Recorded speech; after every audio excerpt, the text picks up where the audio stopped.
वरुण गांधी की जो सीट है, निश्चित तौर पर वरुण गांधी ने एक स्ट्रेटेजिक रिट्रीट किया है, थोड़ा वो शांत पड़े हैं। इसके पीछे कहीं न कहीं जो कुछ नेताओं का रोल भी है कि भाई ऐसा है कि आप तभी लाइन क्रॉस करो जब आपको दूसरे दल वाले बिल्कुल देने को तैयार हों। उन्होंने भी चारों तरफ सब कुछ देख लिया है, कांग्रेस ने उन्हें बिल्कुल तवज्जो नहीं दी। समाजवादी पार्टी और जो महागठबंधन है वो हो सकता है कि उनको अपना कैंडिडेट बनाए, लेकिन उसके लिए फिर पूरी तरीके से माँ बेटे को एक तरीके से लाइन ले करके बीजेपी से अलग होना होगा। बीजेपी के भीतर उनकी अब वो स्थिति बिल्कुल नहीं बची है कि वो जो चाहे वो बीजेपी कर दे। ऐसी स्थिति में मेरा भी मानना ब्रजेश जी का के जैसा ही है कि पीलीभीत में परिवर्तन जैसी चीजें दिखाई दे रही हैं। अब जैसे मैं आपको एक एग्जांपल दे देता हूं, पीलीभीत और सुल्तानपुर की ही बात कर लेते हैं। पीलीभीत में वरुण गांधी का बड़ा विरोध है बीजेपी बिटवीन द बीजेपी, क्योंकि वो जो विधानसभा चुनाव में जो कैंडिडेट थे उनका ऑडियो भी वायरल हुआ था और माना गया कि उन्होंने बीजेपी के कैंडिडेट्स का विरोध किया। तो बीजेपी के जो वहां नेता हैं वो वरुण जी का काफी विरोध कर रहे हैं। लेकिन जो बीजेपी के खिलाफ का इकोसिस्टम है वहां वो हीरो है। ऐसे ही अगर सुल्तानपुर में मेनका गांधी का टिकट काटा जाएगा और कोई नया प्रत्याशी जाएगा तो सुल्तानपुर में मेनका गांधी ने काम वाम करके अपना एक बनाया है कि पहली बार कोई मेंबर ऑफ पार्लियामेंट इतनी ज्यादा संख्या में या इतनी ज्यादा बार वो अपने संसदीय क्षेत्र गया, लोगों से मिला, लोगों के लिए काम करता हुआ नजर आया। तो वहां भी बहुत टफ फाइट होगी। अच्छा, जो अपोजिशन के वोट है, अगर उस वोट में इंप्रूवमेंट हो गया तो बहुत ही बीजेपी को बहुत ही मुश्किलें झेलनी पड़ जाएंगी। नमस्कार, आप सभी का स्वागत है यूपी तक के उस कार्यक्रम में जिसमें बातचीत होती है उत्तर प्रदेश की राजनीति की, जिसे हम कहते हैं मुद्दे की बात। और शाम 7 बजे रोज हम आपसे किसी न किसी नए राजनीतिक मुद्दे पर बातचीत करते हैं। और आज बारी है भारतीय जनता पार्टी के व्हाट्सएप प्लान की। दरअसल भारतीय जनता पार्टी ने करीबन 2.25 लाख व्हाट्सएप ग्रुप बनाने की तैयारी की है और इस ग्रुप के जरिए वो 2024 के चुनाव की तैयारी करेगा। वो गांव-गांव जाएगा, यानी कि बूथ जाएगा और बूथ से सीधा जो कनेक्शन है वो सीधा अमित शाह की निगरानी में होगा, यानी कि राष्ट्रीय अध्यक्ष और साथ ही साथ अमित शाह इस पर निगरानी रखेंगे। और ये जानने की कोशिश की जाएगी कि आखिर 2024 से पहले कहां कमजोरियां हैं और क्या प्लानिंग करनी है और क्या संदेश जनता तक पहुंचाना है, उसकी लड़ाई शुरू हो गई है। वहीं दूसरी ओर अगर हम विपक्ष की बात करें तो अभी हाल फिलहाल में ही अखिलेश यादव और मायावती आपस में ही तीखी नोकझोंक करते नजर आ रहे हैं, क्योंकि एक तरफ अखिलेश यादव ये कह रहे हैं कि मायावती की पार्टी यानी कि बीएसपी के जो टिकट हैं वो बीजेपी के कार्यालय से तय होते हैं, और साथ ही साथ मायावती के भतीजे आनंद कुमार जवाब देते हैं कि ये उनकी हताशा बता रही है। लेकिन एक तैयारी समाजवादी पार्टी भी कर रही है, वो जा रही है कोलकाता, जहां वो अपना राष्ट्रीय अधिवेशन करने जा रही है और वहां से उसकी तैयारी होगी। लेकिन सिर्फ पूरे यूपी में विपक्ष के नाम पर सिर्फ अखिलेश यादव दिख रहे हैं, कोई गोलबंदी नहीं दिख रही है। बीजेपी अपने प्लान पर धीरे धीरे आगे बढ़ रही है। क्या व्हाट्सएप, सोशल मीडिया और बीजेपी की प्लानिंग काम आएगी? क्या जो 80 सीटों का टारगेट है वो पूरा कर पाएगी, या विपक्ष कुछ सीटों पर सेंधमारी कर पाएगा? क्या अखिलेश यादव का दांव काम आएगा, या जो विपक्ष की फूट है वो भारी पड़ेगी? हम इस पर ही आज बातचीत करने जा रहे हैं। हम बातचीत करेंगे, हमारे साथ मौजूद है अमीर जी यूपी तक.in के वेबसाइट हेड है, आज हमारे साथ न्यूज रूम में मौजूद है। साथ ही साथ हमारे साथ लखनऊ से जुड़े हैं कुमार अभिषेक जी, जो यूपी तक के ब्यूरो चीफ है, लखनऊ से हैं। इसके अलावा लखनऊ से 2 और गेस्ट हमारे साथ जुड़े हुए हैं, विजय कुमार उपाध्याय जो कि दैनिक भास्कर के ब्यूरो चीफ है और सीनियर जर्नलिस्ट है, जो लगातार यूपी की पॉलिटिक्स पर नजर रखते हैं, और साथ ही साथ ब्रजेश शुक्ला जी भी हैं जो वरिष्ठ पत्रकार हैं और खासकर बीजेपी के प्लान, दावे और दाव इसको बहुत सटीक तरीके से समझते हैं। पहले हम चलेंगे कुमार जी के पास। कुमार जी, क्या है ये व्हाट्सएप प्लान जो बीजेपी बना रही है और आपको क्या खबर है कि कैसे इसकी तैयारी कर रही है बीजेपी?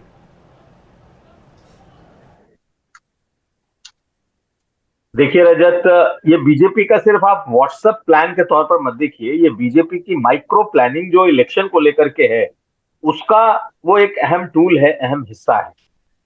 ऐसा नहीं है कि कोई पहली बार ये व्हाट्सएप की इनके ग्रुप्स बने हैं, बल्कि सुनील बंसल के दौर में जो माइक्रो प्लानिंग को तैयार किया गया था, उस दौर में अगर आप देखें तो पहले भी इनके बूथ मैनेजमेंट से लेकर के और जिले स्तर तक की जितनी कमेटियां हैं, सबों के अलग अलग पूरे व्हाट्सएप ग्रुप बने हुए थे। लेकिन इस बार अपने संगठन को धार देने के लिए, अपने संगठन में नीचे तक पहुंच बनाने के लिए और नीचे से ऊपर तक की एक पूरी चेन को कह लीजिए कि उस पर नजर रखने के लिए, उनके काम को देखने के लिए और लोगों के बीच में अपने एक मैसेज को जो ऊपर से निकलेगा वो नीचे तक चला जाए। अगर एक लाइन का मैसेज है या कोई एक तस्वीर है, तो इससे एक माहौल बनाने के लिए बीजेपी ने जो ये कोशिश की है वो मुझे लग रहा है कि इनके माइक्रो प्लानिंग का एक बड़ा हिस्सा है। और व्हाट्सएप ग्रुप इनके पहले भी थे और इस बार ये जो नए व्हाट्सएप ग्रुप बनाए जा रहे हैं इसमें संगठन के जो इनके अलग अलग विंग हैं वो टॉप से लेकर के बॉटम तक, यानी कि अगर जो सबसे इनकी छोटी इकाई है पन्ना प्रमुख, और अब तो पन्नों को भी उन्होंने एक एक पन्ने पे चार चार लोग लगाए हैं, तो वहां तक की जो व्हाट्सएप की प्लानिंग है ये इनकी है। इन्हें लग रहा है कि सोशल मीडिया का जो ये दौर है, सोशल मीडिया के दौर में हर आदमी के हाथ में मोबाइल है। वो चाहे आपको संगठन करना हो या फिर आपको अपने मैसेज पहुंचाने हो या फिर आपको अपने लोगों से सीधा कनेक्ट होना है, तो व्हाट्सएप इसमें बहुत बड़ी भूमिका निभा सकता है, निभा रहा है। और इसके पहले भी अगर बीजेपी को रामपुर या फिर आजमगढ़ जैसे क्षेत्रों में जीत मिली है तो उनकी जो अपनी राजनीतिक कौशल है उसके अलावा उनके संगठन का बड़ा रोल होता है, जो ऐसी सीटें जहां पर बीजेपी बिल्कुल एज पर होती है और वहां पर उन्हें सीट निकालना होता है। तो ये इनका ट्रायड एंड टेस्टेड फॉर्मूला है सोशल मीडिया के जरिए अपने लोगों तक पहुंचने की, और इस सोशल मीडिया के जरिए लोगों तक पहुंचने की, उन तक माहौल बनाने की, उनसे फीडबैक लेने की। तो मुझे लगता है कि जो 2.5 लाख 2.25 लाख के आसपास जो ये जो व्हाट्सएप ग्रुप बनाए जा रहे हैं, ठीक है, इसकी मॉनिटरिंग का भी एक सिस्टम बनाया गया है जो कि जिले से लेकर के आप कह लीजिए कि प्रदेश तक और प्रदेश से लेकर के ऊपर तक इस सिस्टम को इन लोगों ने एक्टिवेट किया है। और मुझे लगता है कि पहले भी इसने बहुत बीजेपी को फल दिए हैं, आगे भी उन्हें उम्मीद है कि ये सिर्फ व्हाट्सएप ग्रुप ही नहीं और भी जितने इनके संगठन के तौर तरीके हैं वो इन्हें वो इनको रास आएंगे। जी विजय जी, मैं आपके पास जैसा कुमार अभिषेक जी अभी एक्सप्लेन कर रहे थे कि बीजेपी का तो ये तो एक कदम है व्हाट्सएप ग्रुप क्रिएट करना 2.25 लाख, बल्कि उसकी तैयारी और होलिस्टिक है। थोड़ा अगर हम उत्तर प्रदेश के संदर्भ में अगर पीछे लौटे तो 2014 के लोकसभा चुनाव के बाद से ही बीजेपी उत्तर प्रदेश में जो टेक्नोलॉजिकल एडवांसमेंट है उसका प्रयोग बखूबी कर रही है, चाहे वो फेसबुक हो, चाहे व्हाट्सएप हो, जितने भी सोशल मीडिया प्लेटफॉर्म है उनमें बीजेपी एक आक्रामक तरीके से सामने आती रही है चुनाव दर चुनाव, और जो अपने विपक्षी दल है उन पर वो उसका एक बढ़त बना लेती है शुरुआत में ही। 2017 का विधानसभा चुनाव हमने देखा जब अनऑफिशियली ये खबर आई कि बीजेपी के इंटरनल बैठकों में इस बात का जिक्र हुआ कि हम इतने बड़े व्हाट्सएप ग्रुप को चलाते हैं कि कोई भी मीडिया हाउस उसका मुकाबला नहीं कर सकता है। इसी तरीके से 2022 का चुनाव, लेकिन एक फर्क हमने देखा कि धीरे धीरे विपक्ष ने भी अपने आप को मजबूत किया। खास करके अभी समाजवादी पार्टी का प्रकरण अगर आप देखेंगे तो उनके सोशल मीडिया सेल को चलाने वाले लोगों ने ऐसी ऐसी चीजें पोस्ट की कि मामला जेल पुलिस तक पहुंच गया, अखिलेश यादव डीजीपी ऑफिस तक गए। तो आपको क्या लगता है कि जो उत्तर प्रदेश में बीजेपी ये कर रही है, तो जो पहले एक गैप हुआ करता था बीजेपी बनाम विपक्ष का, क्या वो गैप आज भी है या विपक्ष बीजेपी को इस प्लेटफॉर्म पर, टेक्नोलॉजिकल प्लेटफॉर्म पर भी कुछ टक्कर दे पा रहा है? देखिए अमीश जी, मेरा इसमें जो कहना है कि 2013 में जब मोदी जी ने शुरुआत की थी, जब वो प्रधानमंत्री पद के कैंडिडेट हुए थे, तो बीजेपी का जो ऑर्गेनाइजेशन था जिसमें ये जो माइक्रो प्लानिंग और सोशल मीडिया का, ये ज्यादातर दिल्ली से और प्रदेश की राजधानियों से चलता था, थोड़ा बहुत जिलों से भी चलता था। लेकिन सोशल मीडिया का सबसे ज्यादा इस्तेमाल ओबामा के बाद, अमेरिका के चुनाव में ओबामा ने जैसा किया था, उसके बाद भारत में मोदी जी ने किया, और मोदी जी ने खूब किया, इसको बहुत अच्छे ढंग से किया। लेकिन उस दौर में जो बीजेपी का के लिए पॉजिटिव पॉइंट था कि वॉलंटियर जो स्वयं सेवक थे, स्वयं सेवक मतलब आरएसएस वालों से नहीं, जो हमारे समाज में बीच में जो लोग पिछली सरकार से तंग थे, कांग्रेस सरकार से, यूपीए की सरकार से, उससे नाराज बहुत बड़ी तादाद में लोग वॉलंटियर कर रहे थे बीजेपी के सपोर्ट में, नरेंद्र मोदी जी के सपोर्ट में। बीजेपी का अपना सिस्टम था, प्लस जो सोशल वॉलंटियर थे उनका सपोर्ट था, तो एक तरीके से वॉल्यूम बहुत बड़ा था। और उसका चमत्कारी असर दिखाई दिया, रिजल्ट बहुत ही शानदार आया और बहुत लंबे अरसे बाद किसी पार्टी ने बहुमत हासिल किया। मुझे लगता है कि लोकसभा में सन 85 के बाद बहुमत आया। तो ये जो परिस्थिति थी उसमें धीरे धीरे, जैसे जब स्टेट में सरकार आई उत्तर प्रदेश की 17 के बाद, जो सोशल वॉलंटियर थे उन्होंने अपने को थोड़ा बीजेपी के सपोर्ट से खुद को विड्रा कर दिया, लेकिन जो अपोजिशन के वॉलंटियर थे उनकी तादाद बढ़ गई, जिसमें बहुत से सोशलिस्ट हैं, सेकुलर हैं, अम्बेडकराइट हैं और तमाम दूसरे ऐसे हैं जो उतने ही वॉल्यूम से आके उनको टक्कर देने लगे। आपको एक बात और बताऊं कि अपोजिशन की जितने भी इसका जो सबूत है वो ये है कि जब अपोजिशन से जुड़ी हुई चीजें यूट्यूब पे आती हैं या सोशल मीडिया पे आती हैं तो उनकी लाइकिंग अगर आप देखें या उनके व्यूज देखें तो वो किसी मायने में बीजेपी से आगे नजर आती। अपोजिशन यूट्यूब पे तो अपोजिशन का बिल्कुल दबदबा है, क्योंकि जो मेन स्ट्रीम मीडिया है वहां पे उनको उतना स्पेस नहीं मिलता शायद, तो वो यूट्यूब पे शिफ्ट हो गए, उनके व्यूअर भी यूट्यूब पे शिफ्ट हो गए। ठीक यही स्थिति सोशल मीडिया प्लेटफॉर्म जितने तरीके के हैं सब पे है। और ये जो सोशल वॉलंटियर्स को जो लूज कर रही है बीजेपी, ये इसके लिए एक चिंता की बात होनी चाहिए। 2022 के चुनाव में जिस तरीके के रिजल्ट उत्तर प्रदेश में आए हैं, शायद बीजेपी के लिए वो जो जिस तरीके का उसका माहौल था और जितनी पॉजिटिविटी थी, जितना अपोजिशन कमजोर था, उसमें कोई एका नहीं था, यानी 19 में तो एका होते हुए भी हारा था वो, 22 में अलग अलग लड़के भी हारा है। लेकिन जो इनके जो सोशल मीडिया वॉलंटियर्स थे जो स्वयं से अपनी तरफ से काम कर रहे थे, उनकी तादाद बहुत कम हुई है, ये मेरे देखने में आया है। लेकिन अपोजिशन को, यानी जो बीजेपी और मोदी योगी विरोधी हैं, वो बहुत एक्टिव हुए हैं। व्हाट्सएप ग्रुप या जितने सोशल मीडिया के ग्रुप होते हैं उसमें भी उनकी काफी इन्वेंट्री उनकी बहुत बढ़ गई है। इसके अलावा अगर आप देखें तो जैसे जब कोई सोशलिस्ट कोई अगर बीजेपी के खिलाफ कोई मटेरियल डालता है सोशल मीडिया पे, तो उसको कांग्रेसी भी सपोर्ट करते हैं, अम्बेडकराइट भी सपोर्ट करते हैं, कम्युनिस्ट भी सपोर्ट करते हैं, पूरा एक इकोसिस्टम बना के उसको घेरा जाता है। तो ये जो स्थिति है कि बीजेपी के पास उनके वॉलंटियर तो हैं, वॉलंटियर काम कर रहे हैं, लेकिन जो सपोर्टर हैं वो अब उतने तरीके से सपोर्ट करते हुए नहीं नजर आ रहे हैं। शायद यही वजह है कि बीजेपी को व्हाट्सएप ग्रुप बनाने की तरफ ध्यान देना पड़ रहा है कि जो हमारे लोग हैं, जो शुभचिंतक हैं, उनको हम जोड़ें और उनको एक्टिव करें, क्योंकि अभी तक बीजेपी ने इस तरह के स्टेप्स नहीं लिए थे। मेरी जानकारी में उत्तर प्रदेश में जब आम आदमी पार्टी ने विधानसभा चुनाव के पहले सक्रियता दिखाई थी तो उन्होंने भी बड़े व्हाट्सएप ग्रुप बनाए थे और बहुत ही प्लान तरीके से उन्होंने व्हाट्सएप ग्रुप बनाए थे और उस पर उन्होंने काम किया था। इस मामले में आम आदमी पार्टी बीजेपी को कड़ी टक्कर देती रही है जहां वो मजबूत है। उत्तर प्रदेश में भी कोशिश की लेकिन वो उस तरह से सक्सेसफुल नहीं हुए।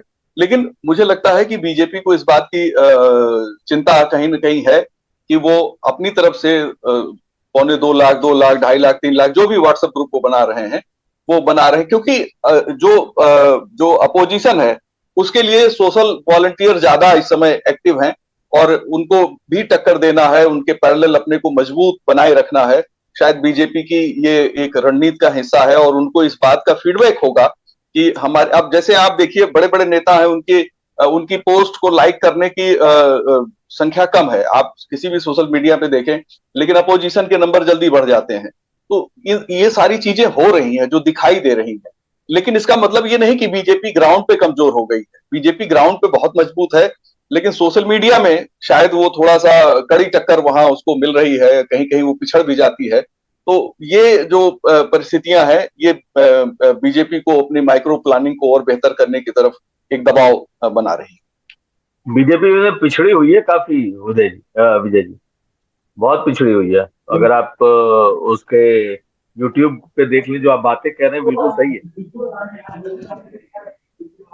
बिल्कुल जो बात विजय जी कह रहे हैं, जो बात कुमार जी कह रहे हैं कि बीजेपी सोशल मीडिया पर खासकर व्हाट्सएप की दुनिया में थोड़ी पिछड़ी हुई है, क्योंकि अब विपक्षीय या कहे कि आप जो उनके खिलाफ लोग खड़े हैं वो अपने वैचारिक रूप से विरोध करते हुए नजर आते हैं। लेकिन ब्रजेश जी, ये बात व्हाट्सएप की हो रही, सोशल मीडिया की हो रही, लेकिन बीजेपी को इस बात की भी तो चिंता होगी कि उनके खिलाफ जमीन पर जो लोग हैं, यानी कि जो सांसद हैं, उनके खिलाफ भी नाराजगी होगी।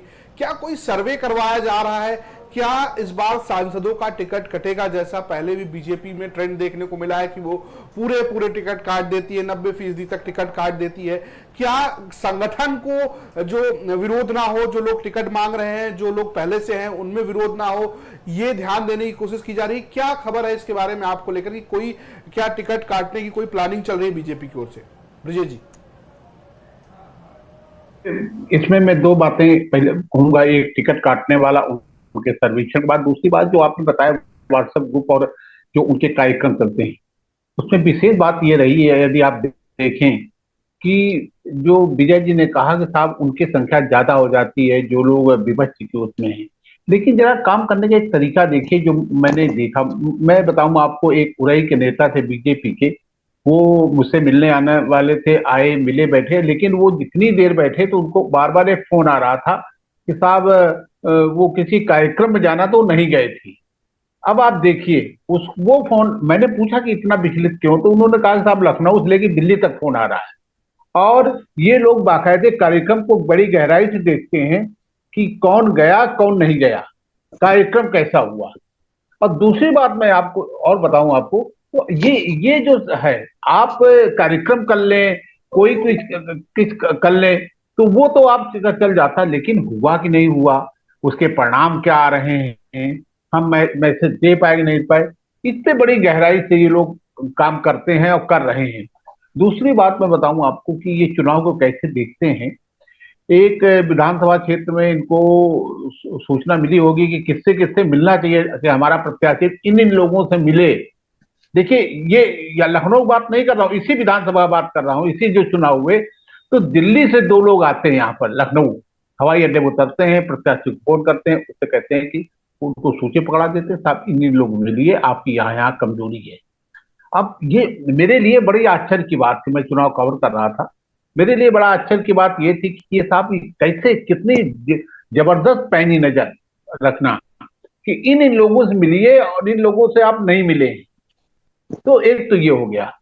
दूसरी चीज जो सांसदों का मामला है कि जो ये बाकायदे इस बार बड़ी संख्या में लोग टिकट के लिए उनके टिकट काटे जाएंगे, कारण कि कई लोग 2-2 बार से चुनाव लगातार जीत रहे हैं, और जो उनके क्षेत्र में जो बाकायदे कार्यकर्ताओं का जो सोच है वो उनके खिलाफ है। ये अच्छा, मोदी का अपना एक वो रहा है कि साहब आप देखिए विधानसभा में बड़ी संख्या में टिकट काटे थे, लेकिन लोकसभा में ये संख्या ज्यादा हो सकती है। ज्यादा इसलिए हो सकती है कि सांसद जो है, बहुत से सांसद ऐसे हैं जो निष्क्रिय रहे हैं उनकी, तो इस पे बाकायदे सर्वे करा रहे हैं। एक तो कार्यकर्ताओं से पूरा ले रहे हैं कि सांसद से आप प्रसन्न या नाराज है, ये एक।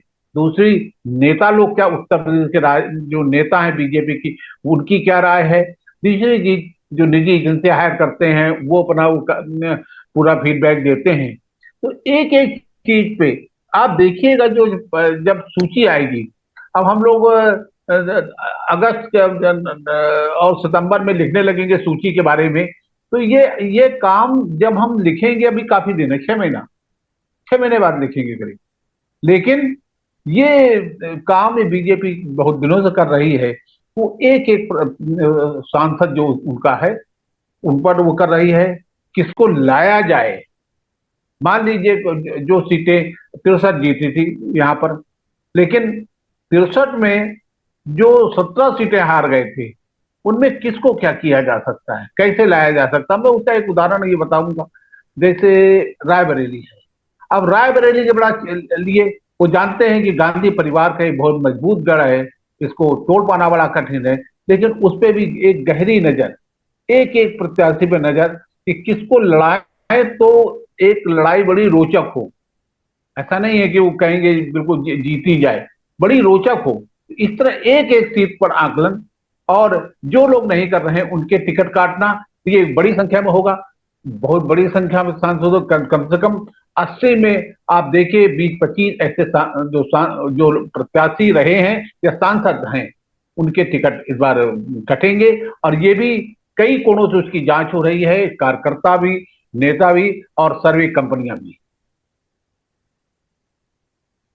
जी कुमार अक्षय जी, मैं आपके पास आऊं इससे पहले, चूंकि हम लोग कई सारे प्लेटफॉर्म पर लाइव हैं, फेसबुक पर यूट्यूब पर हमने अपने दर्शकों से एक पोल पूछा है कि क्या ये जो व्हाट्सएप की प्लानिंग है, व्हाट्सएप का ट्रिक है, ये बीजेपी को 2024 में मदद पहुंचाएगा? इसका जवाब हाँ या ना में देना है। और हमारी अपील है कि दर्शक ज्यादा से ज्यादा संख्या में इस पोल में हिस्सा लें और साथ ही अभी तक जो है बहुत इंटरेस्टिंग है, 53% और 47%, यानी कि मतलब बराबर का मामला है कि इस बार बीजेपी को फायदा हो भी सकता है और नहीं भी हो सकता है। अभिषेक जी, मैं आपके पास आता हूं। जैसा ब्रजेश जी बता रहे थे कि कई सारे सांसद ऐसे हैं बीजेपी के जिनके ऊपर तलवार लटक रही है 20 से 25 की संख्या में, जिनका टिकट कटेगा। कुछ तो ऐसे चेहरे हैं जिनके बारे में हम लोग लगातार इस डिबेट में चर्चा करते रहे हैं, जिनमें एक वरुण गांधी हैं जो अपनी ही सरकार के खिलाफ मोर्चा खोले हुए हैं। गोड्डा से सांसद हैं जो योगी सरकार, जो योगी सरकार के खिलाफ कई दफा बोल चुके हैं कि अफसर सुनते नहीं है और तमाम चीजें। तो ये भी एक चुनौती तो बीजेपी के लिए है ना। जैसा विजय जी भी अपनी बात में कहते हैं कि टेक्नोलॉजिकल फ्रंट पर बीजेपी को वो आजादी या वो फायदा 2014 से 17 के बीच में जो होता दिखा, वो 22 के आसपास या 24 में होता नजर नहीं आ रहा है। और दूसरा, उनके खिलाफ एक एंटी इनकम्बेंसी भी है। तो ये दोहरी चुनौती से बीजेपी जब लड़ रही है, तो मिशन 80 में आप इसको कितना मानते हैं, कितना बाधक रहेगी ये बीजेपी के लिए? देखिए हमेश, बीजेपी का जब कैंपेन शुरू होगा और जब कैंपेन अपने उरूज पर पहुंचेगा, तब इस बात का अंदाजा लगाया जा सकता है कि आखिर ये बीजेपी कितना जीतेगी या फिर बीजेपी कितना पीछे रह जाएगी। लेकिन आपने अभी कुछ नामों का जिक्र किया, वरुण गांधी और गोड्डा से आपने उनके नाम ब्रजभूषण शरण सिंह जी, ब्रजभूषण शरण सिंह, ये ऐसे नाम हैं जिनका टिकट काटना बड़ा मुश्किल है। अगर ब्रजभूषण शरण सिंह का आप टिकट काटेंगे सिर्फ इस बिना पर कि उनके पार्टी के साथ अभी रिश्ते ठीक नहीं है या फिर, तो बीजेपी को उस लेवल का दूसरा कैंडिडेट चाहिए होगा। वही बात वरुण गांधी के साथ भी है। देखिए वरुण गांधी नाराज है, इसमें कोई दो राय नहीं है। वरुण गांधी मोदी और बीजेपी की नीतियों पर सवाल उठा रहे हैं, इसमें भी कोई दो राय नहीं है। लेकिन पिछले एक महीने से देखिए तो एक ट्रूस की स्थिति बनी हुई है। तो आपने चूंकि दो नाम लिए, इसलिए मैं इन दोनों नामों पर कह रहा हूं कि अगर आप बीजेपी जब अपने सीट को तय करेगी तो उसमें फिर ये नहीं देखती है कि किसने क्या बोला। किसी के बोलने से टिकट नहीं कटेगा। मुझे लगता है कि जो जीतने वाले कैंडिडेट अगर रहेंगे और अगर उन्होंने पार्टी के खिलाफ भी कुछ स्टैंड लिया है, तो वो अगर उनकी जीत सुनिश्चित दिख रही होगी उनके सर्वे में, उनकी जो ग्राउंड की जो रिपोर्ट ऊपर आती रहेगी, तो फिर वो उनको फायदा होगा और किसी न किसी बहाने से उन्हें बीजेपी फिर से चुनाव लड़ा लेगी। मैं ये नहीं कहता कि वरुण गांधी को लड़ाएगी या नहीं लड़ाएगी, या ब्रजभूषण शरण सिंह को टिकट देगी या नहीं देगी, लेकिन मेरा मानना है कि मजबूत लोगों की टिकट बीजेपी नहीं काटेगी जो जीतने की स्थिति में है। 80 में जब बीजेपी 63-64 सीटें जीती है, अब तो 65-66 हो चुके हैं। तो ऐसी स्थिति में इनके पास सचमुच कई ऐसे चेहरे हैं जो कि बिल्कुल सुस्त पड़े हुए हैं। और बिल्कुल ऐसे चेहरे हैं जिन्हें लगता है कि मोदी के नाम पर सिर्फ टिकट ले लिया जाए और मोदी कैंपेन करेंगे और बीजेपी का कार्यकर्ता उसमें जुटेगा और वो जीत जाएंगे। मुझे लगता है कि एक फीडबैक का सिस्टम बीजेपी का बहुत गजब का है और वो फीडबैक का सिस्टम संगठन का है और कई स्तरों से होकर संगठन का वो सिस्टम गुजरता है, जिसमें बूथ कह सकते हैं कि जो बूथ के का प्रभारी होता है उससे लेकर के प्रदेश अध्यक्ष तक का फीडबैक जाता है। जिले के जिलाध्यक्ष का फीडबैक होता है, उसके अलावा जितने नेता होते हैं अलग अलग क्षेत्र के विधायकों का फीडबैक होता है। तो सबके फीडबैक में जिसका नाम बीजेपी के सिस्टम का जो मैं बता रहा हूं उसमें आता है तो फिर उन्हें टिकट मिलता है। ये अलग बात है कि बहुत ही रेयर स्थिति में अगर जैसे पहले बीजेपी की स्थिति होती थी कि हर नेता के कोटे से कुछ सीटें हो जाती थी, कोई अपनों को लड़ा देता था। लेकिन उत्तर प्रदेश में अगर बीजेपी जीत की मशीन बनी हुई है तो उसके पीछे की वजह यह है कि इनका जो कैंडिडेट सिलेक्शन का मैकेनिज्म है वो सभी पार्टियों से बेहतर है। ये पूरी तरीके से फीडबैक और उनको मिलने वाले जो उनके सर्वे के रिपोर्ट है उस पर आधारित है। बड़े नेता अगर अपने चहेतों को लड़ाना चाहते हैं, अगर उनकी पैरवी करते हैं तो उनको उसके पीछे की वजह देनी पड़ती है। और यहां तक कि अगर कोई डिजर्विंग कैंडिडेट है जिसका नाम नीचे से आ रहा है, यानी कि बूथ का जो जिम्मेदार व्यक्ति है, बूथ से लेकर के जिला के से लेकर के प्रदेश तक पे अगर किसी का नाम आ रहा है और कोई अपने नाम को घुसाना चाहता है या कोई अपने चहेते को डालना चाहता है, तो आज के समय में ये बहुत मुश्किल है। तो अगर हम ये देखें अमीश की एक तरफ बीजेपी जो है वो अपने मतलब कह सकते हैं कि विपक्ष के दूसरे हथकंडों को का सामना कर रही है कि किस तरीके से इस वक्त अपने लोगों को वो भी मजबूत करे, खास करके सोशल मीडिया पर। लेकिन दूसरी तरफ इनका अपना इंटरनल मैकेनिज्म मुझे लगता है कि इतना बेहतर है कि वो अपने कैंडिडेट्स के चुनाव को निकाल ले जाएंगे। दूसरी तरफ विपक्ष को देख लीजिए तो समाजवादी पार्टी निश्चित तौर पर आप देखें तो फेसबुक, ट्विटर, इन सब चीजों पर इस वक्त बीजेपी से आगे दिखती है।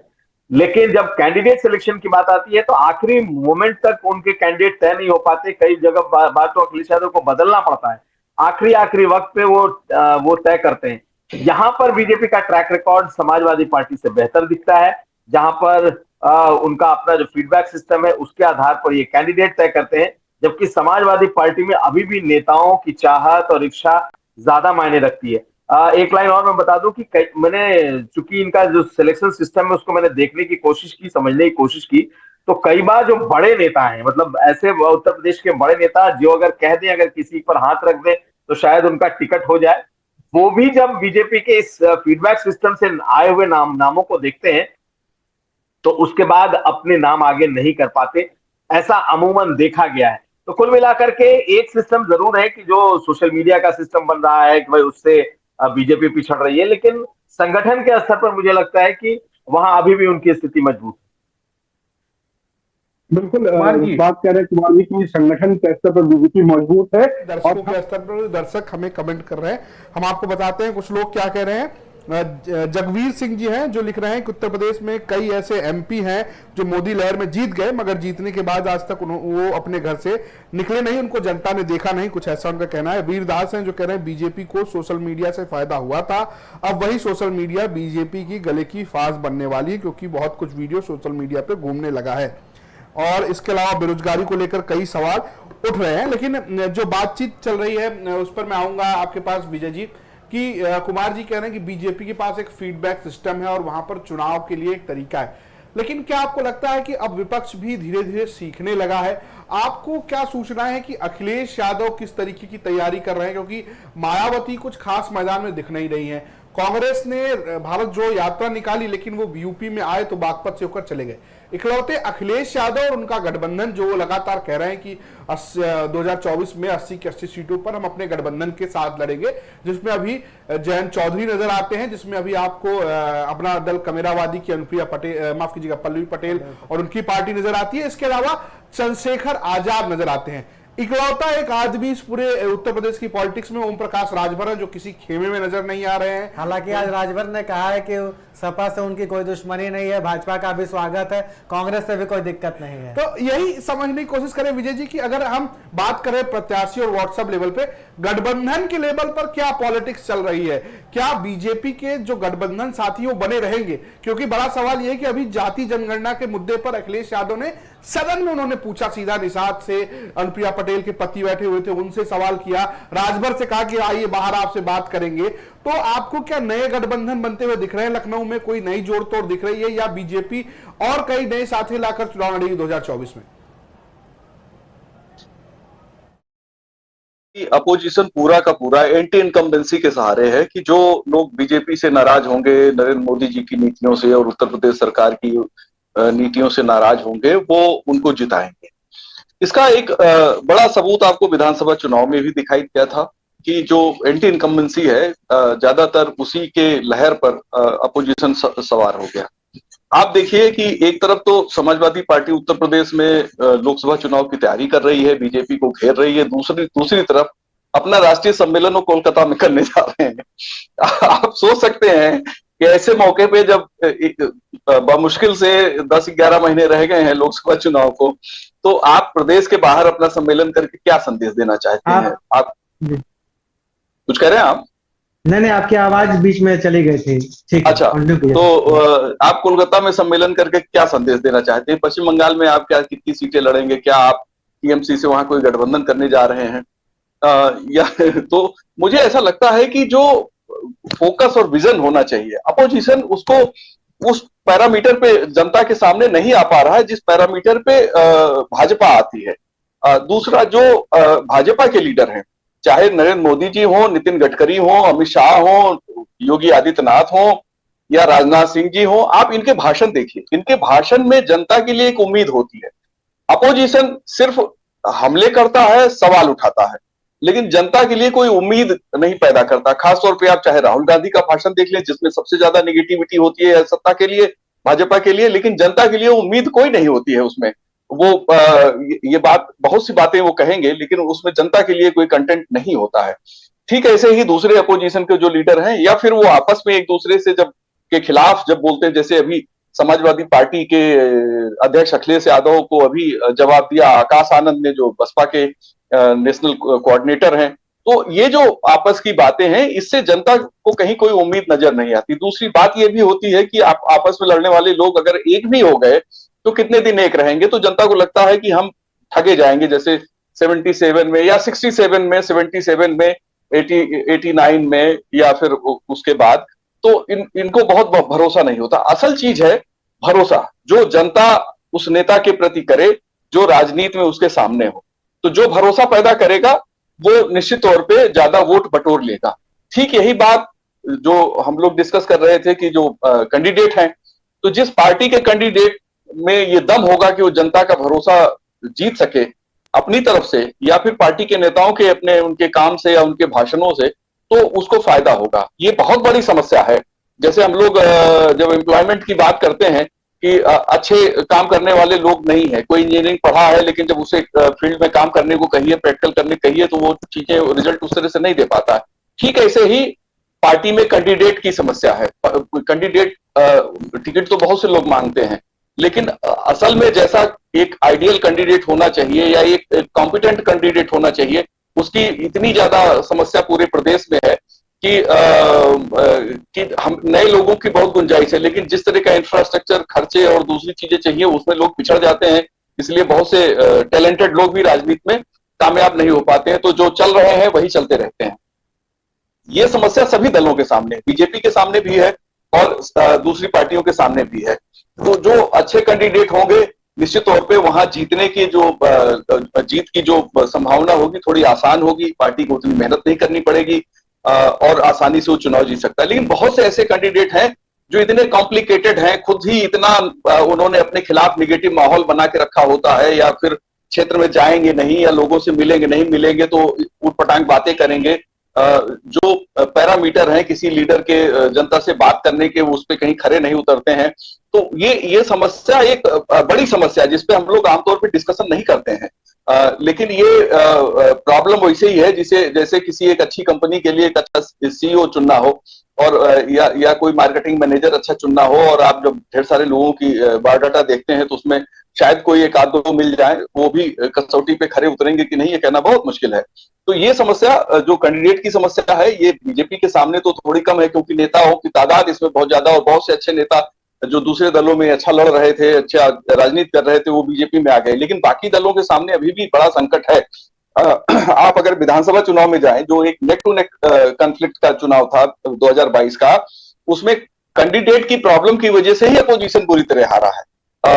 मतलब एंटी इनकम्बेंसी का माहौल तो शायद था उतना, या बीजेपी के लिए चीजें थी, लेकिन उनके कैंडिडेट बहुत पुअर आए। जो कैंडिडेट पुअर आए तो उससे जनता का जो उम्मीद और भरोसा है वो कायम करने में वो नाकाम रहे। ये चीज लोकसभा चुनाव में भी होने वाली है। बीजेपी अगर अपने कैंडिडेट को वापस रिपीट करेगी, जो लोग हैं जिनसे जनता की उम्मीद टूटी है, जनता उन पर दोबारा भरोसा करना बड़ा मुश्किल होगा। शायद नरेंद्र मोदी का चेहरा देख के या योगी जी का चेहरा देख के वो चुन लें, लेकिन उनके अपने किरदार के भरोसे तो शायद बहुत मुश्किल है। ठीक ऐसे ही आप अगर अपोजिशन में जाएं, चाहे समाजवादी पार्टी में या बहुजन समाज पार्टी में या कांग्रेस में, वहां अच्छे कैंडिडेट की बहुत ज्यादा शॉर्टेज है और बहुत समस्याएं हैं उनके सामने।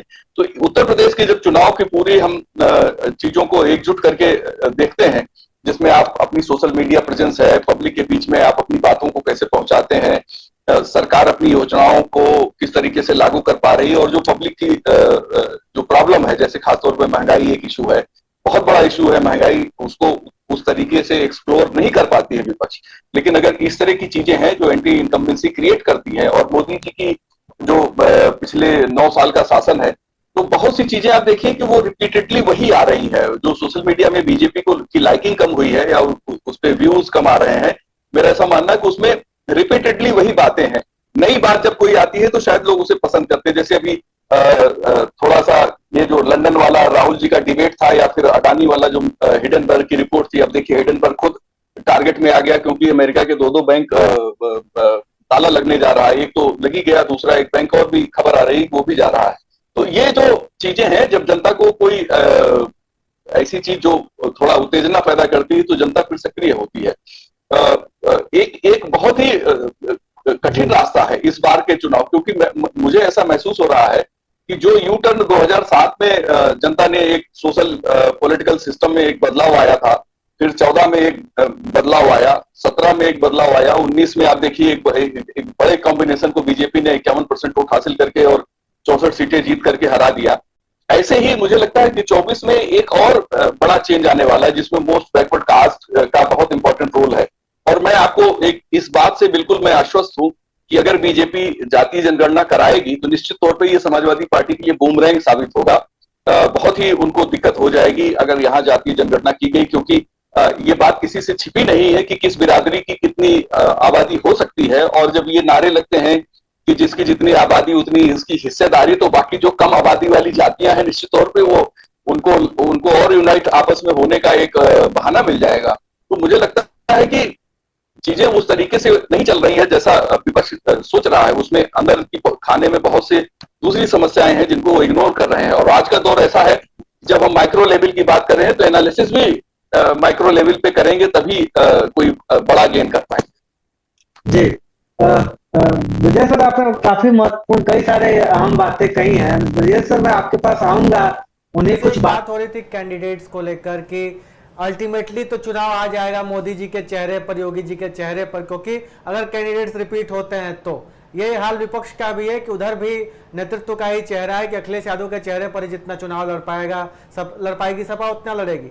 लेकिन एक और महत्वपूर्ण पहलू ऐसा, चूंकि हम बात विज्ञापन की, सोशल मीडिया की, व्हाट्सएप की, इस पर प्रचार प्रसार की कर रहे हैं, तो अगर हम 2022 के चुनाव को थोड़ा याद करें कि अक्टूबर नवंबर से ही उत्तर प्रदेश में पीएम मोदी के आने का क्रम शुरू हो गया था। चाहे वो पूर्वांचल एक्सप्रेसवे का उद्घाटन हो, चाहे सिंचाई परियोजनाओं का उद्घाटन हो, और वो 2-3 तस्वीरें जो केशव मौर्य के साथ हाथ के योगी आदित्यनाथ के साथ गलियारे में, तो पीएम मोदी का चेहरा एक तरह से यूपी में इंट्रोड्यूस करने की शुरुआत हो गई 6 महीने पहले ही चुनाव के, क्योंकि बीजेपी को लगने लगा था कि इस बार का चुनाव कुछ डवाडोल है। और इसका चुनावी नतीजा में भी हमने देखा कि समाजवादी पार्टी गठबंधन ने काफी अच्छा मतलब मत हासिल किया। विपक्ष में रहे 37% के आसपास उनके गठबंधन को वोट मिला। ऐसे में सर हमें 2004 का भी एक चुनाव याद आता है, जब इंडिया शाइनिंग का नारा लगा था और उस समय अटल बिहारी वाजपेयी प्रधानमंत्री हुआ करते। तो सारा दारोमदार, जैसे आज पीएम मोदी अपने कंधे पर बीजेपी का उठाकर घूमते हैं, उस समय सारा दारोमदार अटल बिहारी वाजपेयी के कंधे पर हुआ करता था। और उनके चुनावी कैंपेन को डिजाइन करने वाले लोगों ने उन्हें सलाह दी थी कि आप ऐसे ही बम्बार्टमेंट करिए विज्ञापनों का, अपनी नीतियों का प्रसार करिए। ठीक उसी कमोबेश वैसे ही पैटर्न पर बीजेपी आज भी चल रही है। तो कहीं ये खतरा, तो ऐसा आपको नहीं लगता है कि 2024 में वो इंडिया शाइनिंग वाला खतरा भी बीजेपी को उठाना पड़ सकता है? क्योंकि जैसा विजय जी कह रहे थे कि रिपीटेटिव चीजें हो रही हैं, एक ही तरह का सोशल मीडिया पोस्ट, एक ही तरह का भाषण, एक ही तरह की स्क्रिप्ट, वो पिछले 9 साल 8 साल से तो ठीक चल रही है, लेकिन क्या 2024 में भी वो सेम स्क्रिप्ट चलेगी या इंडिया शाइनिंग टाइप का चीज बीजेपी को झेलना पड़ सकता है? तो आप ये नहीं कह सकते कि चुनाव किस मुद्दे पर कब मुड़ जाए। जब चुनाव शुरू होता है तो तमाम मुद्दे होते हैं और मुड़ भी सकता है। और जहां तक 2004 वाली बात है, 2004 की अलग बात है। हुआ क्या है कि मोदी ने एक ऐसा प्लान बना रखा है जो उनके पर समर्पित है। अभी भी आप गांव में जाएंगे तो आपको लगेगा कि साहब ये जो अति पिछड़ा वोट है उसको मजबूती से इकट्ठा किया है, उसको कुछ न कुछ वो देते जा रहे हैं। ये तो इंडिया शाइनिंग में मिल नहीं रहा था, वो जो चमक दमक थी वो ज्यादा दिख रही थी। लेकिन अब चुनाव में भविष्यवाणी आप नहीं कर सकते। इसमें क्या है कि अब जैसे मैं आपको बताऊं, अभी ग्रामीण क्षेत्रों में आप दौरा करने जाएं तो आप देखेंगे कि जो घर घर तक जल जो पहुंचाया जा रहा है। अब ये बड़ा एक मुद्दा बन रहा है धीरे धीरे। लोगों को यकीन नहीं होता कि साहब वो उनके घर में भी अपनी एक टूटी खोल करके पानी ले सकते हैं। अब इस पर युद्ध स्तर पर काम चल रहा है। तो जब तक आप कुछ नया नहीं देते जाएंगे तब तक लोगों की पुराने मुद्दे पर आपको एक बार वोट मिल गया, 2 बार मिल गया, उससे ज्यादा नहीं मिल सकता है। अब ये कितना सफल हो पाएंगे ये नहीं कह सकते हैं। इसलिए मुझे ये नहीं लग रहा है कि बहुत ज्यादा 2004 वाला हुआ है। कारण क्या है कि ये कहीं बड़े खिलाड़ी हैं चुनावी दृष्टिकोण से। जो बीजेपी, अब की जो बीजेपी है वो ज्यादा उससे देखती है। और नंबर दूसरी बात, वो कहीं वो जानती है कि किसको क्या मिलना चाहिए, किसकी क्या जरूरतें हैं, किसको क्या देना है। ये भी बड़ा मुद्दा है। तो यदि इनको न मिले, इनको न दिया जाए, तब तो बिल्कुल लोगों को लगता है कि आप नारा लगा रहे हैं। फिर वो जो विज्ञापन होते हैं, जगह आपको मिल नहीं रहा है, तो जो विज्ञापन होते हैं कि साहब हम दे रहे हैं, तो वो ज्यादा नुकसान पहुंचाते हैं और ज्यादा लोगों को क्रोधित करते हैं कि साहब मिल कुछ नहीं रहा है, विज्ञापन हमको हमें कहाँ मिल रहा है। तो ये तो एक ऐसा प्रयोगशाला हो गई है कि साहब जिनको मिलता है उनको मालूम हमें मिल रहा है, या जिनको नहीं मिलता उनको मालूम है कि हमें नहीं मिल रहा है। तो ये सवाल है। जहां तक मैं अभिषेक जी की अभी कह रहे थे कि कई लोग जैसे गोंडा के वो कैसरगंज के जो ब्रजभूषण शरण सिंह हैं, वरुण गांधी हैं, लेकिन आप देखिएगा कि काफी परिवर्तन होगा। इसके लिए मैं कोई भविष्यवाणी यहाँ नहीं कर रहा हूँ, लेकिन मैं आपको बताऊं कि इस बार पीलीभीत के लिए जो काम चल रहा है, वहां पर कोई पूर्वी प्रत्याशी के लिए खोज हो रही है, वहां पर उसे मैदान में उतारने की तैयारी हो रही है। आपको ऐसे तमाम सीटें मैं बताता चला जाऊं जिसमें परिवर्तन हो सकते हैं। जैसे मेरठ है, गाजियाबाद है, बरेली है, और आपको इलाहाबाद है, इलाहाबाद शहर की जो सर बलिया के सांसद भी खुद को लगातार ये कह रहे हैं कि वो योगी और मोदी से बड़े नेता हैं। तो बलिया सीट के बारे में भी जरा कुछ अगर ऐसी सूचना हो तो। नहीं, वो बलिया वाले तो कह रहे हैं, बलिया वास्तव में उनको वो पहलवान हैं और उनको मंत्री नहीं बनाया, उनको जितना उनको उम्मीद थी नहीं दिया, बड़े महत्वाकांक्षी हैं। तो इस तरह मैं आपको करीब 20-25 नाम ऐसे गिना सकता हूँ कि जहां पर बाकायदे आपको बदलाव दिखेगा। ऐसे नाम कटने जा रहे हैं जैसे जो लंबे समय से लगा 1989 से चुनाव जीतते रहे संतोष गंगवार, इस बार वो आपको नहीं दिखेंगे। नहीं वो तो 19 में टिकट नहीं मिला सर। अच्छा, उनको मंत्री नहीं बनाया वनवासी में। हाँ वो मंत्री नहीं बनाया। मंत्री तो हटा दिया था। हाँ, मंत्री से हटा दिया था, लेकिन अब वो बहुत सक्रिय भी नहीं है। वो जानते हैं कि इस बार का चुनाव केवल नहीं है। इसी तरह आप गाजियाबाद की बात कर लें, गाजियाबाद की सीट पे यही होने जा रहा है, मेरठ की सीट पे यही होने जा रहा है, बागपत की सीट पे यही होने जा रहा है, पीलीभीत में इस तरह का बदलाव होने जा रहा है। तो आप एक क्रम से देखते चले जाइए, आपको भारी परिवर्तन आपको दिखेगा। इस बार बहुत लोगों के सीटें जा रही। आपको सीतापुर में संकट है, सीतापुर की सीट जा सकती है, कारण के पिछली बार भी भारी विरोध के बाद मिल गया था राजेश वर्मा को टिकट, लेकिन अब और भी लोग आ रहे हैं और अति पिछड़े भी ऐसे नेता सामने आए हैं। तो ऐसी तमाम सीटें हैं जहां पर बदलाव होगा। और मैं पीलीभीत के लिए तो पक्का कह सकता हूँ, पीलीभीत में एक निश्चित रूप से बीजेपी एक बदलाव करने जा रही है। और सुल्तानपुर सीट है, अब सुल्तानपुर के लिए एक नाम चल रहा है, जो विधायक हैं वो सुल्तानपुर जाना चाहते हैं, सुल्तानपुर के सांसद बनना चाहते हैं। उनके नाम पर बड़ी गंभीरता से विचार हो रहा है। हमारे ख्याल से उनको टिकट भी मिलेगा। तो इस तरह के तमाम जो नाम हैं ये है कि काफी बदलाव, मुझे लगता है कि बड़े पैमाने पर परिवर्तन होगा। और ये परिवर्तन जो है प्रत्याशी का एक सीट पर प्रत्याशी का विचार हो रहा है। तो बहुत लोगों बड़े बड़े दिग्गज आपको धराशायी बार मिलेंगे। हाँ बिल्कुल। कुमार जी, जो बात विजय जी कह रहे हैं मैं उस पर आपसे भी जानकारी लेना चाहूंगा। क्या खबर है ये वरुण गांधी और पीलीभीत से कुर्मी प्रत्याशी और सुल्तानपुर से एक विधायक, क्या आपको लगता है कि ये होने जा रहा है बीजेपी में?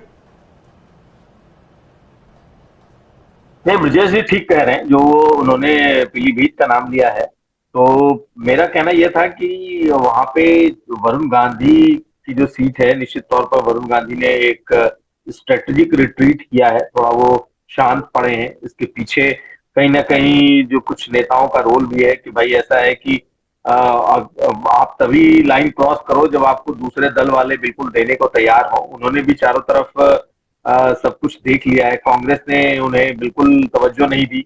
समाजवादी पार्टी और जो महागठबंधन है वो हो सकता है कि उनको अपना कैंडिडेट बनाए, लेकिन उसके लिए फिर पूरी तरीके से माँ बेटे को एक तरीके से लाइन ले करके बीजेपी से अलग होना होगा।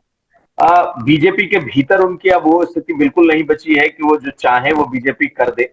ऐसी स्थिति में मेरा भी मानना ब्रजेश जी का के जैसा ही है कि पीलीभीत में परिवर्तन जैसी चीजें दिखाई दे रही हैं।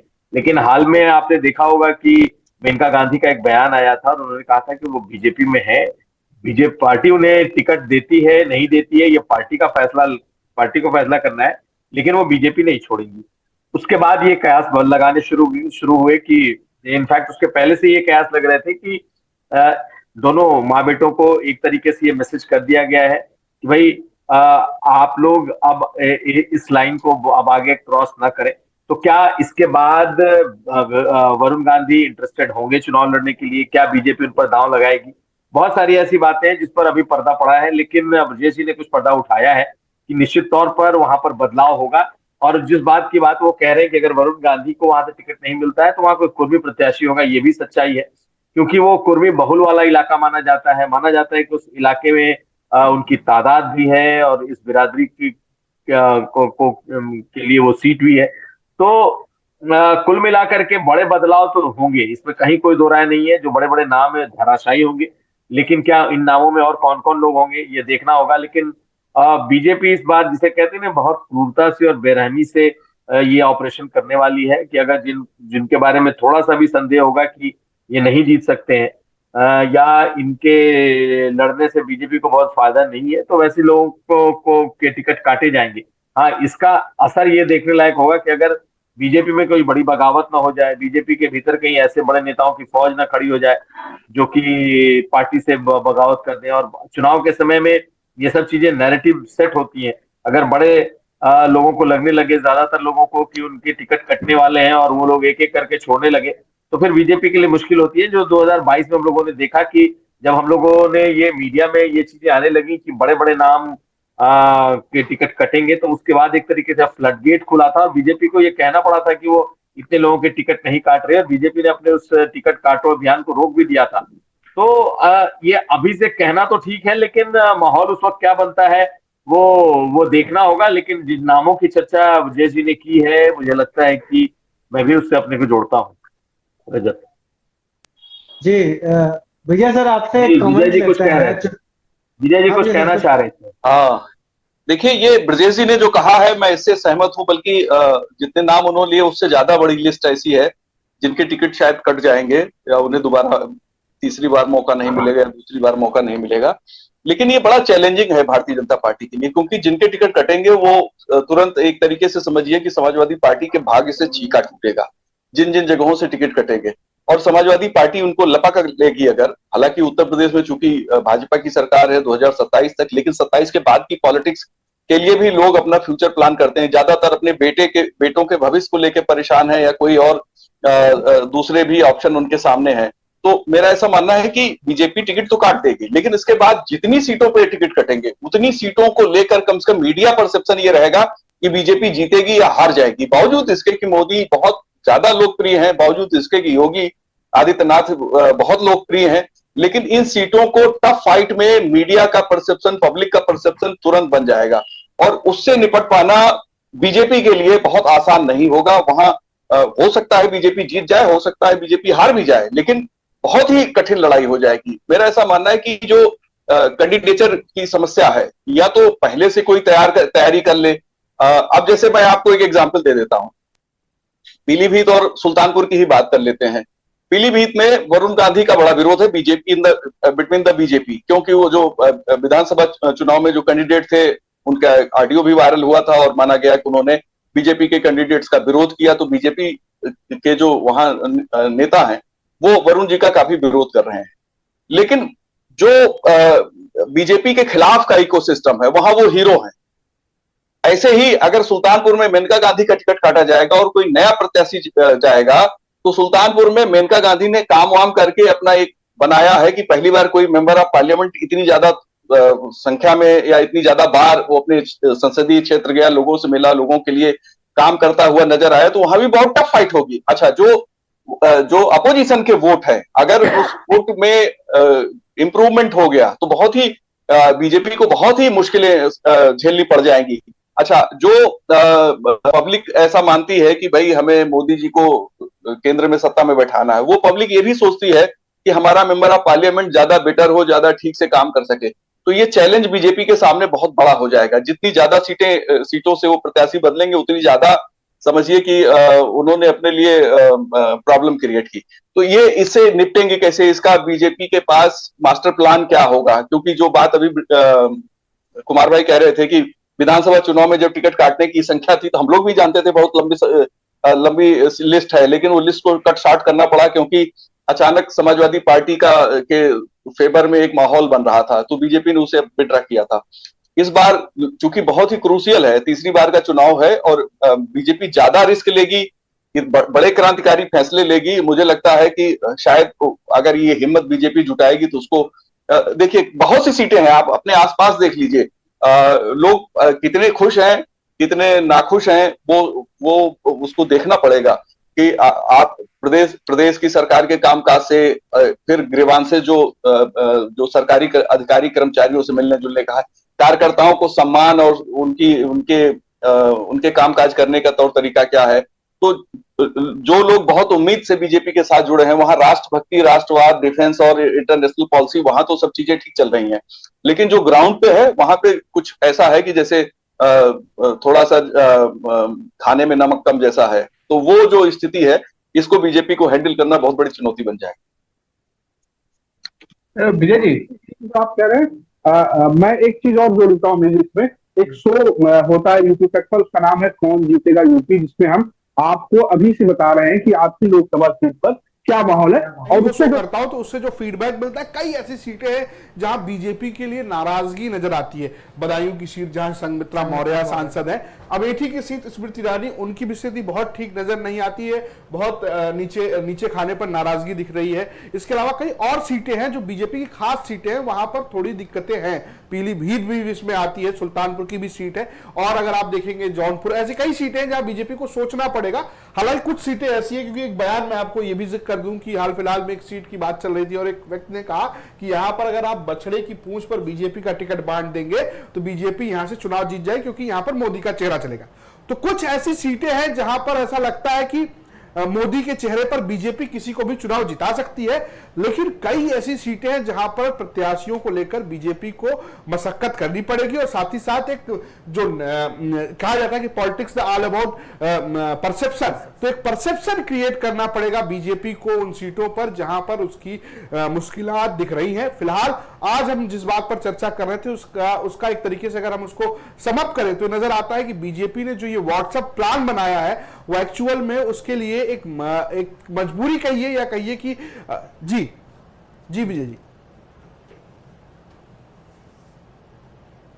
जैसे यूट्यूब है, यूट्यूब पे इस समय अपोजिशन की तादाद बहुत ज्यादा है और रूलिंग पार्टी के लोग यूट्यूब पे नहीं, क्योंकि उनकी जो कंटेंट है उन्हें मेन स्ट्रीम मीडिया में मिल जाता है, यानी चैनलों पे मिल जाता है, इसलिए वो यूट्यूब पे नहीं आते हैं। यूट्यूब पे वैसे भी अपोजिशन की संख्या बहुत ज्यादा है, इसलिए कोई भी विश्लेषण जब आप करिएगा तो इस बात का ध्यान रखिएगा कि आपका जो व्यूअर है उसमें ज्यादा बड़ी तादाद इस समय जो बीजेपी के खिलाफ वाले हैं उनकी संख्या है। बिल्कुल, लेकिन हालांकि हमारे पास जो व्यूअर है वो एक हद तक दोनों तरफ के लोग हैं, जो दोनों बातों का रिजल्ट भी बराबर बता रहा है कि भाई आधा आधा है, तो मामला आधे आधे तक का है। हालांकि यहां पर बीजेपी के लिए थोड़ी मुश्किलें हैं, लेकिन बीजेपी लगातार इसे साधने की कोशिश करेगी, क्योंकि बीजेपी के पास एक माइक्रो लेवल मैनेजमेंट है और जो बीजेपी लगातार करती रही है, खासकर जब से यूपी में अमित शाह ने सब कुछ देखा था, और यही शायद 2024 में भी देखने को मिलेगा। चुनौती विपक्ष के सामने भी है, चुनौती बीजेपी के सामने भी है। फिलहाल इस पूरे मुद्दे पर बातचीत के लिए विजय जी आपका बहुत बहुत शुक्रिया, ब्रजेश जी आपका शुक्रिया, कुमार जी आपका शुक्रिया, और अमीश जी आपका भी शुक्रिया, साथ साथ आप जनता लोगों का भी शुक्रिया। कल फिर मिलेंगे आपके साथ शाम 7 बजे। जी दी इजाजत, नमस्कार।